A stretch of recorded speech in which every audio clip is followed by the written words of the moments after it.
নমস্কার, আমি কৃষ্ণনগরের সংসদ মহুয়া বৈত্র বলছি।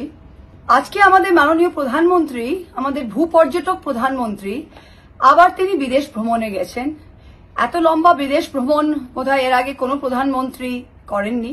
যাই হোক, তিনি তো মাসে মাসেই যান, এ মাসেও গেছেন। তা আপনি যে আবার বিদেশ ভ্রমণে গেলেন, বারবার আপনি বিদেশ ভ্রমণে যাচ্ছেন, আমাদের দেশের কূটনীতি, আমাদের দেশের ডিপ্লোমেসি, আমাদের দেশের বিদেশ নীতি, তার আজকের যে অবস্থা, যেই তলানিতে দাঁড়িয়েছে, তা নিয়ে কি কিছু প্রশ্নের জবাব আপনি দিতে পারবেন প্রধানমন্ত্রী?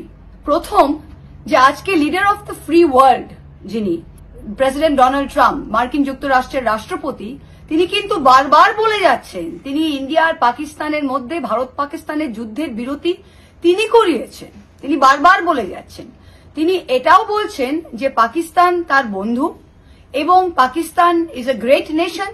তিনি ইন্ডিয়া এবং পাকিস্তান, ভারত পাকিস্তানকে কিন্তু একসাথে একই জায়গায় নামিয়ে এসছে। আজকে ভারতীয় প্রধানমন্ত্রীর যে সম্মান তার কাছে, পাকিস্তান প্রধানমন্ত্রীও তার থেকে বোধহয় একটু বেশি সম্মান পাচ্ছেন। পাকিস্তানিরা গিয়ে দুপুরের ভোজন করছেন আজকে ডোনাল্ড ট্রাম্পের সাথে।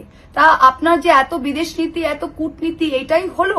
যারা সন্ত্রাসবাদকে দেশের নীতি, প্রাতিষ্ঠানিক নীতি তৈরি করে ফেলেছে, সেই দেশ পাকিস্তান, তাদেরকে একঘরে না করে আজকে ডিপ্লোম্যাটিকলি, কূটনৈতিক দিক থেকে কিন্তু ভারতই একঘরে হয়ে গেছে। কোন দেশ আজকে কোন ফার্স্ট ওয়ার্ল্ড এসে পাকিস্তানের নিন্দে করেনি। আমরা কিন্তু কাউকেই এটা বোঝাতে সক্ষম হইনি যে পেহেলগাম অ্যাটাকের পেছনে পাকিস্তানের হাত ছিল, কেউ কিন্তু বলেনি। আপনি সাংঘাই কোঅপারেশন অর্গানাইজেশন SCO এর মিটিং এও দেখেন, সেখানেও কিন্তু তারা এটা বলতে রাজি হননি। আজকে 70 দিন হয়ে গেল পেহেলগামের হামলাকারী যারা আমাদের এতগুলো মানুষকে মেরে দিল, তারা কোথায়, তারা কে, আজ অব্দি আমরা জানতে পারলাম না। আপনার 2.5 বছর ধরে মণিপুর যাওয়ার টাইম হয়নি। আপনি একটা স্পেশাল সেশন অফ পার্লামেন্ট, যেখানে আমরা জানতে চাই যে আমাদের কতগুলো প্লেন ডিস্ট্রয় হয়েছে, আমাদের যুদ্ধটা কিভাবে শুরু হলো, যুদ্ধতে কি কি হলো, বিরতি বা কিভাবে হলো। আমরা যদি বলেছিলাম এটা অপারেশন সিন্দুর, সন্ত্রাসকে শেষ করার জন্য, তা আজকে সন্ত্রাসকে না শেষ করেই আমরা যুদ্ধবিরতি মেনে নিলাম কেন? এই কয়েকটি প্রশ্নের উত্তর আমাদের জানা দরকার।